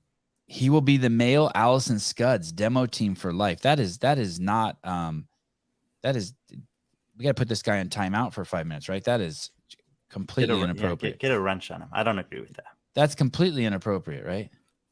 No, I mean, James is too young to be saying that already. Unless this is a shopping cart. This isn't Nostradamus. Yeah, I mean, we'll see, but I don't think that's right. Yeah, James has. Allison Scudds was a little late to the game, right? And she's not working with a lot, and she did incredible. She's fucking amazing. But James Sprague is early to the game and is working with a ton, right? I think it's very well said. Thank you. Okay. And our boy, reality show superstar, Luke Parker. Congratulations, Luke. It looked like you're getting married. Worldwide rankings, 1,503. But not on Brian Friend's list. He is number 71. It's literally just to the left of his name. I think. 58. Oh, there we go. What's the 71 here then? That's what he was. And he moved up 13 spots. Basically, thanks. 13 men that were up ahead of him on the list dropped off the list, just like most of these guys. This is what I'll say about Luke Parker. For me, this is his last chance. This is his last chance to prove to me that he's actually competitive to make it to the games in this competitive field as an individual. We saw that he could have success with the team last year. The guy's incredibly fit. He's an incredible hard worker. He's got great things going on in his life. I got to spend some time with him in Cookeville. Amazing guy. He's a good friend. He went up and trained with Sam Cormier for a week or two earlier this offseason, or maybe a month ago. I have nothing but positive things to say about him. But in terms of competition, he has not proven to me yet that he's as good as I think he can be. And if he does that once again at semifinals, he'll fall way down this list and maybe never be on it again. Do you think he's going to the games? No, I don't think he can make the games. I'm basically looking for him to have a top 20 finish. Number 67. Man who's been on the show a few times. Scott Tetlow, star of Fit Wars versus Colt Mertens. Is Scott's going to win an event at semifinals? He has a chance to, but with the lineup that's competing out there, it has to be a really specific event. And you're not seeing him go to the CrossFit Games. The thing, I mean, I don't want to say it's entirely out of the realm of possibility. I think he is in a group of guys who, if the perfect weekend lines up, he can make it. But when we get to North America West and we look at who I have slated to get into those top 9 spots, I feel like there's a big drop off after that. And that if anyone that's not in that list wants to do it, they're going to have the best weekend of their life. You are looking at Brian Friend and Sevan Matosian as they go through the worldwide rankings for CrossFit men.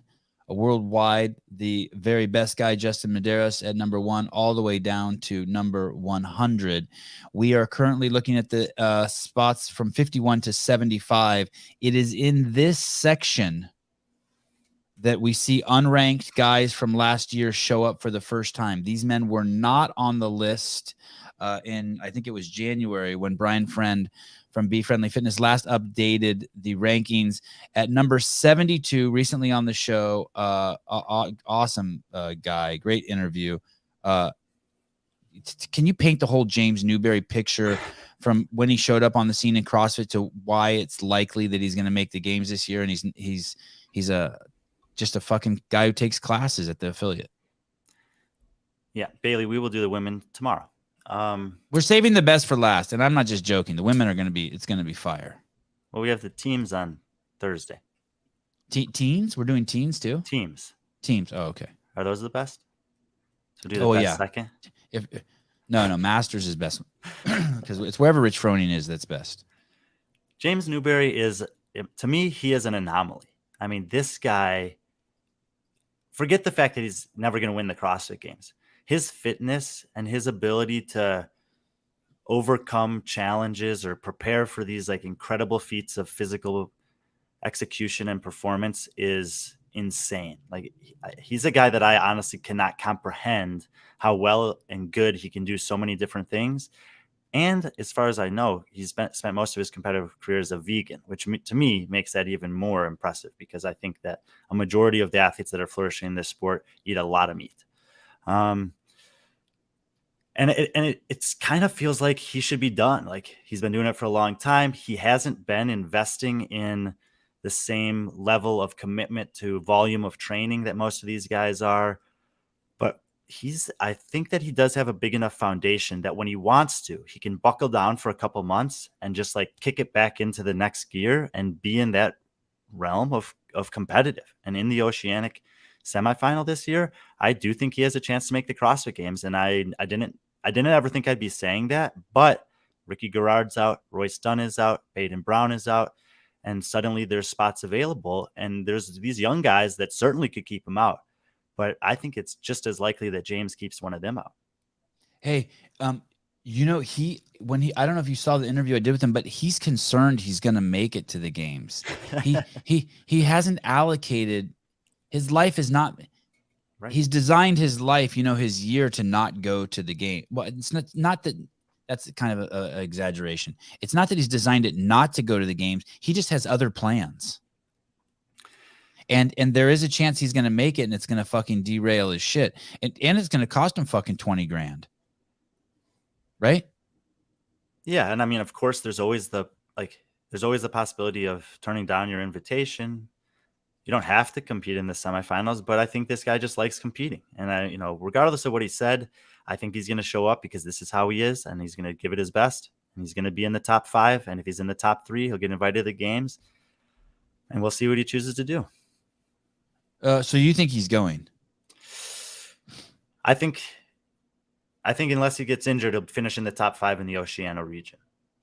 3 of the top 5 make it to the games. So, okay. Shopping cart. I bet James destroys the porcelain. Fair enough. Com Porter is hurt. Yeah, that's another guy who's out in that competitive region. So there's a lot of opportunity there, and actually will be really fun. They're in week 2. Week 2 is going to be a fun week, but Oceanic men in particular, we're going to get some new blood this year. Sarah, I like you. I apologize for what I'm about to do to you. That is completely unfair. James goes by default because so many are out. That's too harsh, right? It's not by default. I mean, what I don't think Default's is unfair to strong. say is that some of the top contenders are not competing. And actually a decent number of them are not competing. So there are men that will make it. At least one man from Oceania will make it that I would not have made. I mean, Ricky was definitely going to take one of those spots. Coffee Pods and Wads. If James Newberry doesn't qualify, I bet him and Khan come out of the closet and get married. Oh, that's fucking a bold prediction. Wow. But I see it. Okay. This guy, by the way, I just want to say, I don't mean to stroke myself, but you should watch that podcast with him. because anyone who's like life isn't going the way they want it to, especially if you don't have kids, this is a guy who's extremely, extremely focused. He is like, he has his life set up for success. He's a minimalist who stays incredibly focused and busy on what he wants to happen. He's one of those guys that says that line, if it's not I don't do things that basically aren't helping me move my goals, achieve my goals. And I think I think he walks that walk, and that's pretty impressive, right? From everything he sticks into his mouth to how he sleeps to who he talks to, if it's not forwarding his goals, he doesn't do it. And it's I enjoyed his presence. Okay. Anyone else, and no one else, another kind of anomaly about James Newberry is, I think that's the word you used to describe him, Brian, is that he's the only one in the unranked that has a chance of going to the games. Is that correct? Not necessarily. Oh, come on. Oh, come on. What? Well, we're going to get to the next part of the list. Okay, let's do it. Philip Muscarella. I'm sorry, we don't have time for you, or Lewis Oscar Moore. You guys all deserve time. Jeez. John Wood. Yeah, I mean, look, Victor Hoffer obviously is, a big story right now, a young guy coming up that we'll get to see at semifinals and see if he can parlay great online performances into the high level live performance that's needed. David Schranke is throwing his name into the ring again. He's been on the fringe of making it to the games. In 2020, he did make the games, and via different format. So Anthony Davis, maybe one of the strongest guys who's still got mad, insane pull-up ability. Yeah, he's going to be in that same category with Scott Tetlow of the guys who need to have the weekend of their life to get in. And, I know Anthony has been working on the things that he struggles with relative to his competitors.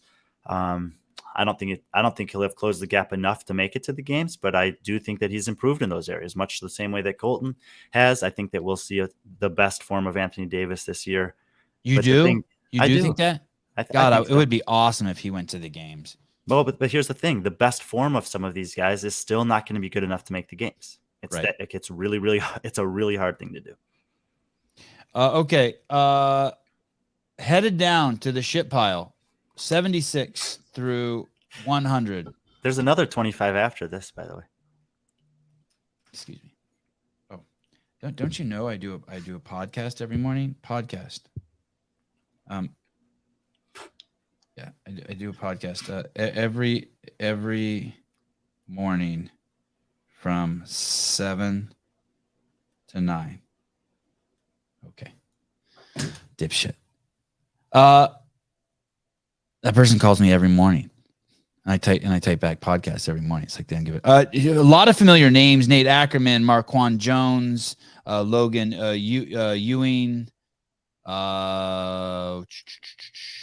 Victor Lungdahl, is Will Kearney, not related to the other Kearney. Marlowe. No. Wow. We have a Jack Marlowe we have a Jack Farlow and a Jacob Marlowe. Yes. Arthur Semenoff, Kaiki Cerveni, a lot of names on here. Still no one went. So on your entire list, no one went down. Not a single person. No, but if you scroll up here, yeah, to the top of this section, you'll see that like Arthur Semenoff went up 19, Kaike Cerveni only went up 7. Right. But because there's so many men dropped off the list, like there's not everyone just moving up, even if they don't move up at the same margins. Anthony TPA, $2. Brian Friendly Fitness is greater than morning chocolate. Do you know how big Brian's head will get if too many people say that? Please keep that. Let's let that out very slowly. Heidi Kroom, this is actually getting me excited, Brian, for this season. Love to hear it. Shopping cart, is Ackerman the 12-year-old that hangs with DBE? Yeah, Nate Ackerman moved. He actually grew up really close to where I live. His mom's still competing over here. His younger brother's actually competing now, but he moved down to Florida last year. Coach Dom is the coach that he primarily trains with, but it's the same training camp as Danielle, Emma, Dallin, James, Fee. And so you'll see him, sometimes doing workouts with them or in pictures with them or whatever. Is Nate going teen, or is he now out of the teen category? No, he won the teen division, I think 2 years ago now. And actually spoke with him last year. I was gonna pick him as a young gun to watch last season. Well, I was thinking about it, and I thought, much to his credit, said, "Nah, not this year. I'll need 1 or 2 more years to be able to make the semifinals." He was right. 1 year later, he made the semifinals. I think he'll be like 20 to 30 probably in semifinals this year in the most competitive North America East division, which would be pretty good. Get some experience there and put him on a trajectory to potentially fight for a game spot in one of the next 2 years. 95 Logan Ewing is the great Roman Krenikov's training partner. Yeah, and I mean, this is going to be Logan's performance at semifinals will be a good kind of testament to how good someone can get if they train with one of the best in the world every day. So we'll find out how much that training has paid off when it comes to competition, because I think that one thing that he's definitely proven is resiliency, is the ability to, show up to the gym and do the stuff that's required of the top athletes in this sport day after day after day. But that doesn't necessarily guarantee that you're going to have the wherewithal, the mindset, the competitive edge that's needed at a semifinal to execute at the same level as that guy who we know is world-class at those things. Be honest with me here. Do you get to, do you rank the first 75 and then the last 25, you just fill in the names anywhere you want? Like, does it really matter that Arthur Semenoff and Daniel Cook? Wow. That's really that. Oh, Coos. So that's much better. Daniel Coos. Like, do you actually put these guys in order, or do you just be like, hey, you're just getting what you just might as well just put them in alphabetical order? Maybe 10 minutes before we got on the show, I was talking to JR, and he's like, I can't wait for Sevan to try to pronounce the guy in 100th place last name. What about I mean, do you that's really, a good question. Do you really give these guys any love? Like, I mean, you have shit to do, like dishes to wash and like, well, no, I was kind of joking about there's 3 guys on the list I don't know anything about. When I go on these shows, like, I know that there's a possibility you'll ask me about any guy on the list. And so I want to have some amount of information to share about anyone that you pick out. But there's less information, less data points, less experience in live competition for guys in this portion of the list. So I would say overall, I'm less confident in my rankings of these guys relative to each other than the guys at the top, but not because I haven't given thought to it. It's just because there's less known about most of them. Okay, fair enough. Good answer. Like this guy. This guy's number 92. This is the 92nd fittest man in the world, people. And his name is Brian, huh? I mean, look at this dude. Win. What's his last name? I think it's pronounced Win or Huyn. Huyn. He was like, at what the fuck? Semifinals Like, last year. who the fuck is this? What country is this? CrossFit Francos. CrossFit Francos is in Texas. They have a pretty good team that's competing this year. This guy's American? He got James Hobart skin. This guy looks foreign as all get out. It's true. That's true. Oh, that hurt. I see what you did there. Look at this guy, though. This guy, and his chick look European as fuck. Like, doesn't it look like they're in Greece or something? How many countries around the world do you think you could walk around in, and if you never said anything, they'd be like, oh, he might be from this country? Like, you could fit in other places. Oh, right. Oh, right. Okay. Right. Okay. Good point. Yeah, this guy definitely looks like he could fit in anywhere. I have a friend like that. Like, we were in Italy, and it's like they thought he was Italian. We were in Greece. They thought he was Greece. He was in Morocco, and they're like, oh, he could be from Morocco. He just got that Mediterranean feel to him. You just never know. Brian Wynn, though. And this guy has that Hobart skin too. Like, you're not even sure what you're looking at. He's actually, I'm super impressed by Brian. When you see him, there's a few guys on this list. John Wood is another one. When you see them, you're like, there's no way this guy should be competing against these guys. But he goes out there and he does it. He's pretty good. I feel like he has. You mean because he looks so young and just like he's not just a monster? I mean, he's got an incredible physique. I'm not saying he doesn't have. But maybe not the same muscle mass, maybe not same size or definition or whatever. But I would say that similarly to a Nick Matthew and a Jeff Adler, just not at the same level, that he's a guy that I think has put in the work over time to be able to maximize his potential in the sport. And everyone's potential in the sport is different. Is that Tetlow in the middle there? Yeah. Who's that giant redheaded guy to the right of Tetlow? I thought it might be Drew Wayman, but I don't think so. Yeah, that's a good point about Adler, right? Although Adler does look like an action figure, he's no fucking Nick Urenkar. It's interesting. Yeah, Adler's all right. Yes, Hobart skin. You know, just it's like got some like he's made out of porcelain or something. Now, do you think like, Artemis used the correct emojis? Let me see. Hobart skin. It's a good question. I'll tell you offline. Is this guy American? Sevan loves to be facetious. No, I honestly thought this guy was a foreigner. I mean, look at his name, Brian, huh? But you're right. This is a melting pot. This is the first democracy on the history of the planet. Pretty crazy, right? Planet Earth, the rock that we're on. I want it to be done at 90 minutes. We have now eclipsed that. Mm-hmm. Brian gave me a gentle scolding the other day about our 2-hour. His scolding's a little harsh. Redirection about our 2-hour or 3-hour frisbee shows. I was like, "Oh, I'll teach him. I'm going to make his ranking show 45 minutes. Fuck this dude." Oh, he snatches 295 like butter. Really? That guy does that? Huh? Brian, huh? He moves great. I'm telling you.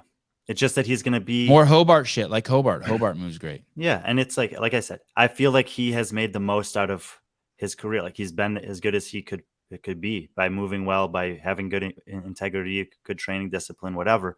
But he's probably going to be 20 to 30th at the semifinal that he competes in this year, and so he won't get a ton of screen time or notoriety. The giant redhead in the picture with Brian, huh? Is Sam True. He's on Franco's other semifinal team. That's a tough last name to have. We are now looking at the guys who did not make the list but are noteworthy. These guys are fighting to get on that top 100 best male CrossFitters alive today. The only name on here that I recognize is towards the top. I know I've heard this name before, Harry Lightfoot. Harry Lightfoot has had a really good online season. I got to see him do it at the semifinals. I mean, to me, he's kind of like Reggie Fossa and Simon Montilla were a couple years ago, where online, amazing, but then the different things that are tested in a semifinal format, they weren't able to replicate or match those performances. And the men who typically do great in live competition, who weren't necessarily as dialed in for the quarterfinals, passed him by. So Harry is a big dude. He's very strong. He's got some competition experience. He had a great start to the season. I'm watching him for sure, but just outside the list for now. Oh, when you say big, you mean like 200? He's a 200 pounder? Yeah, I think so. The one good thing about Harry is it says Amy Kringle follows him. Mm-hmm. So that's always and Brian Frank CrossFit. I did see that. That's who do you decide? Or is your Be Friendly account gonna follow people? Be Friendly Fitness. Different. Okay. Adam McAdams. I don't know him. And is this an Asian dude? He lives in America, but yeah, he's got Asian features. Anthony Yim. Oh, what's his deal? How come we don't? How come there aren't any Asians in the games? How come there's no like Japanese dudes or? How come we don't have Asians in the games? Sung Young Choi. Oh, okay. That's on the women's side. The men haven't been good enough to qualify yet. And she's injured. She's out this year, so I think that we'll talk about it tomorrow. Likely to get a Dawan Zhang into the games this year. And you follow this guy too, Anthony. Yeah, Anthony Yim. Dajan Wong is going to the games. Asian female. You didn't think I heard that, huh? You thought you were going to slip. Yeah, Dawan Zhang. I think so, but we'll talk about the women more in depth tomorrow. Anthony Yim has come onto my radar this season, but someone on Instagram introduced me to him, mentioned that he'd had some good online performances, doing fairly comparable to guys like Philip Muscarella, who's obviously higher on the list. He's a little older. I think he's 28, but He's working his ass off. He's got some pretty impressive skill sets. I think he can move a little bit better still on certain things. This will be a big competition for him at semifinals. I think he's going to probably learn a lot. I think we maybe see one really good performance from him and a few, things that where he maybe has some execution errors and doesn't necessarily get to show off everything that he can do. I think he'll probably get better over the next year or two, but his window of making it from where he is to where he would need to get is small considering his age. What country again? North America. So he is going to semifinals, you said? Yeah. West or East? West. Cool count. Hey, I don't think this picture deserves to be pinned. I don't think this is a good pose for him. I like the lat, but other than that, it's too demure with his hands in like that. Unless he was like, hey, I just did 3,000, I don't know what, something that he's showing that his forearms are sore. What do you think about this picture? I like, put this one on the cover. I don't like this portrayal of a man. Do you have any feelings about it? I did not. Now that you mention it, yeah, I think it's a little bit kind of defeated looking. Yeah, thank you. Okay. Fantastic list. Any stones? I know there's some stones that were uncovered, Brian. Is there anything else that is mandatory before we sign off here and start prepping for tomorrow's show with the big show with the women?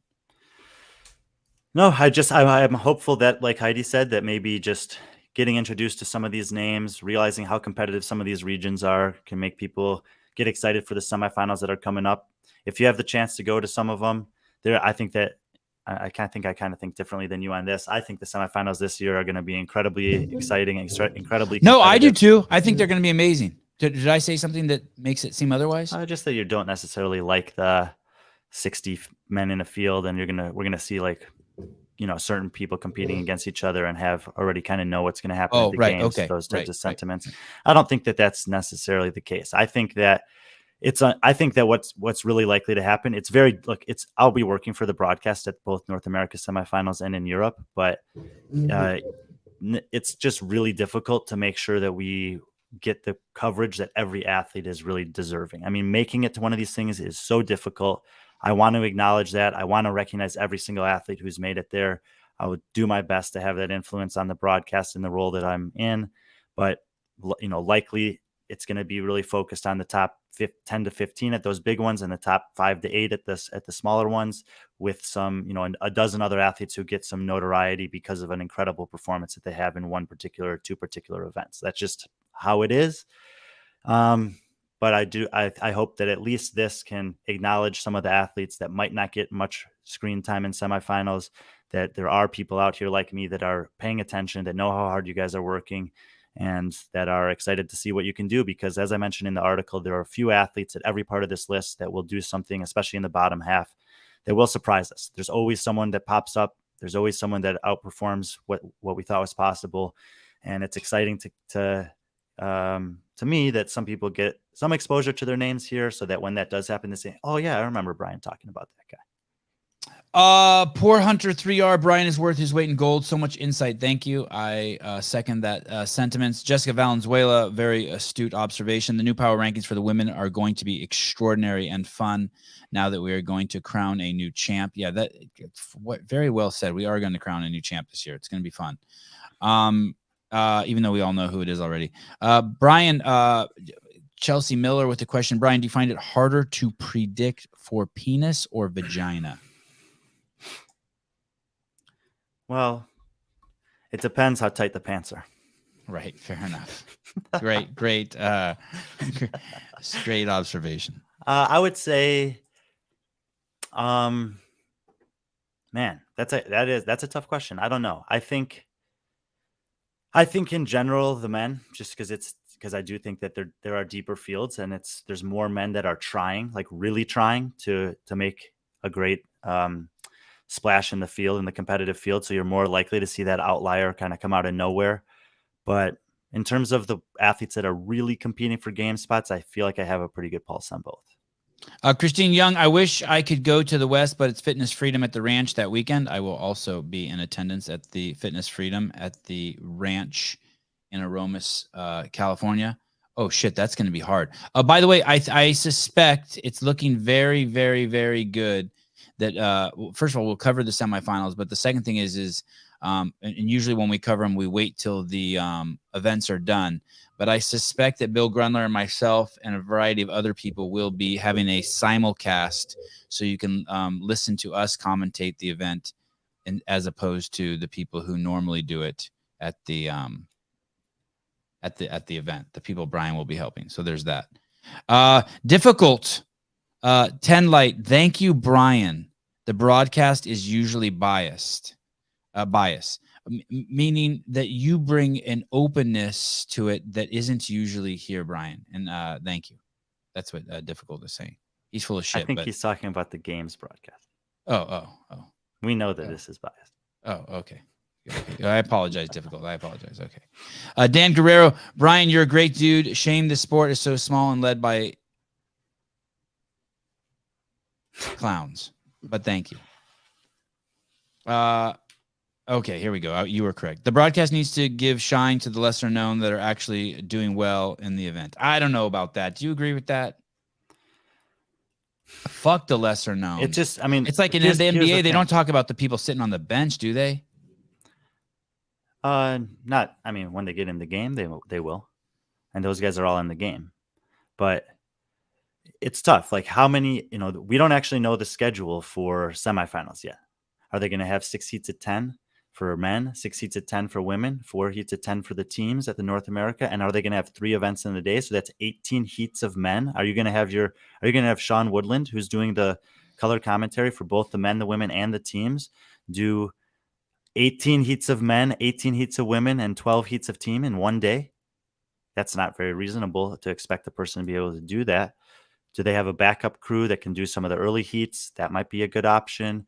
Are they not going to broadcast all the heats? So I don't know. Are they going to have heats at 20 instead of 10? We're not sure. So there's a lot of unknowns in that regard. But like I said earlier, I will do what I can to try to get the attention on as many of the athletes as possible, because it's very hard to qualify. Robbie Myers, can't wait for the Johannesburg Open tomorrow. That's my town. I told you you should have come down and done a live show from there. Hey, so tomorrow we are going to do our best to make tomorrow's Frisbee golf show an hour of excitement. I'm narrowing it down to 2 people for you.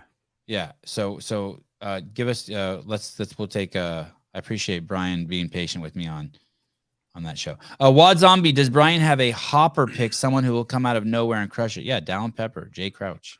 I picked him for him. I don't think that's what he means. In terms of the big 3 fields, not really. I think that, What's he mean? He doesn't mean that. Tell me what he means. I'm lost. Again. Like before Jason Hopper did that at that semifinal, no one was picking him to win that semifinal. Okay. If Dallin Pepper wins a semifinal, it would be impressive because he'll have to beat Roman Krennikov and Jeff Adler, who both won semifinals of their own last year. But it wouldn't be like, holy shit, Dallin who? So it would be crazy, though. It would be crazy if he beat Roman and who's the other guy you said? Adler? Yeah, that would be crazy.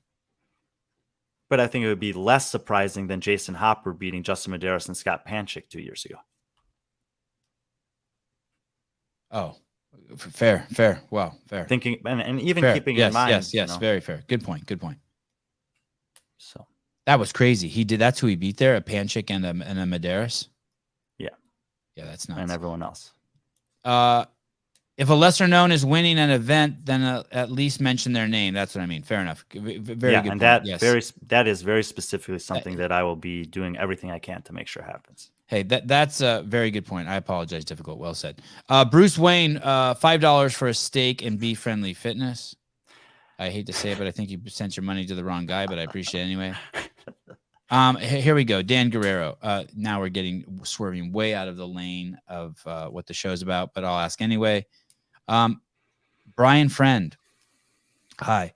Have you ever been asked to commentate for the game's broadcast? If not, can we ask to get you in there so we can get relevant comments during events? If they asked me, I would accept. I have not been asked. Okay. Shopping cart. I'm already getting angry in preparation for Brian's disrespect to my girl Bethany's. Bethany. Who? Bethany who? Shatburn? Mm-hmm. Oh. Yeah, and all of the women's ranking article and the team ranking article are already live on the website. We'll put up the Instagram posts on the morning of the podcast, excuse me. But I did want to have those out there, so you guys can go check them out and get all your criticisms lined up for tomorrow. Jeremy E. World with the final comment. I will be talking about Bethany Shadburn tomorrow and her beautiful giant head. But until then, if you want to get more information, the website is Be Friendly. Don't put the period in there. It's just be and then the word friendlyfitness.com. BeFriendlyFitness.com. It's pretty easy to find. There's also an Instagram account. Beautiful website. The team's done a great job. It's 1,000 times nicer than my website. I got mine for free. Did you get yours for free? I mean, we spent a little money. Okay. There we go. That's why mine's ass. Okay. Thank you, Brian. See you tomorrow morning, 7 a.m. Yep. Alrighty. Bye-bye.